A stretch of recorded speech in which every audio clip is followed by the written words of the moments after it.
influencing decisions with financial data, tools and technology.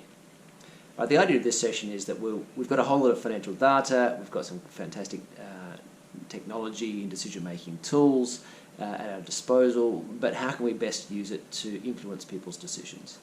And the psychological evidence shows that, well, as at today, we're not that good at it. We're getting better, but still there's a long way to go.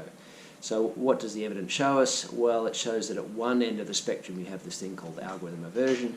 Algorithm aversion is where people tend to override the outputs of often very relatively simple algorithms of decision-making rules with what they think is their superior human judgment and expertise.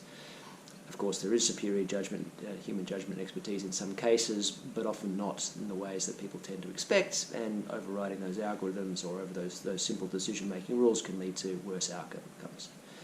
That's at one end of the spectrum.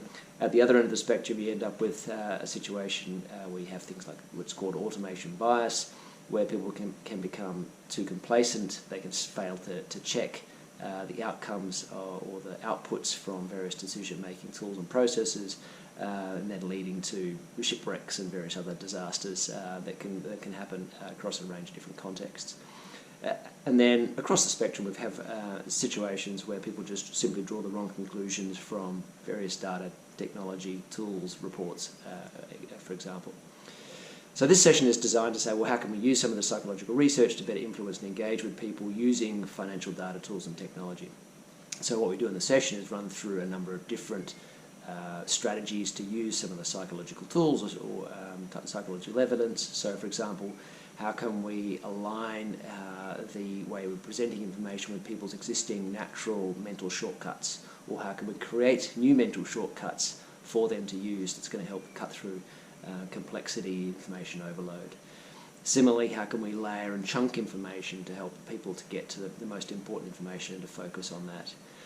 More generally, the order in which we provide information is going to change or dictate the outcomes to some extent. The conclusions people draw is going to be more focused on the things that we present to them first. So we're going to make sure the orders in the right is aligned with how people are thinking. What else? We need to make sure the messages are tangible, that they're relatable, that they're visual, that they're going to attract people's attention. We need to make sure comparisons are easy to make for people to make the right choices, and we need to build the right amount of trust in the decision-making tools. As I say, not too much trust that we then become complacent, but not too little trust that we then override the decision-making rules and algorithms with human judgment when it's inappropriate to do so. So this session really builds on a range of things. I've written a book called Cyborg with Alastair Roux, in which we talk about sort of the combination of human and machine decision-making, and the sort of influencing piece is a big chunk of that book. This also draws on a lot of insights that in my work with super funds, with asset managers, with financial advisors on how they can use decision-making research in the way they communicate with their clients through decision-making tools and financial data.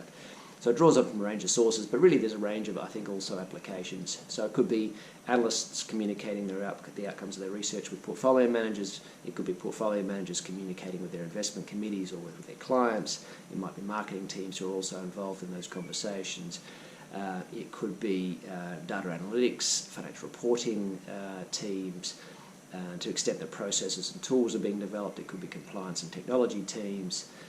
And also to some extent the actual operating teams in a sort of say big financial institution who need to be across some of these issues as well. So a range of psychological evidence which gives us a range of strategies, and those strategies then can be used in a range of different contexts.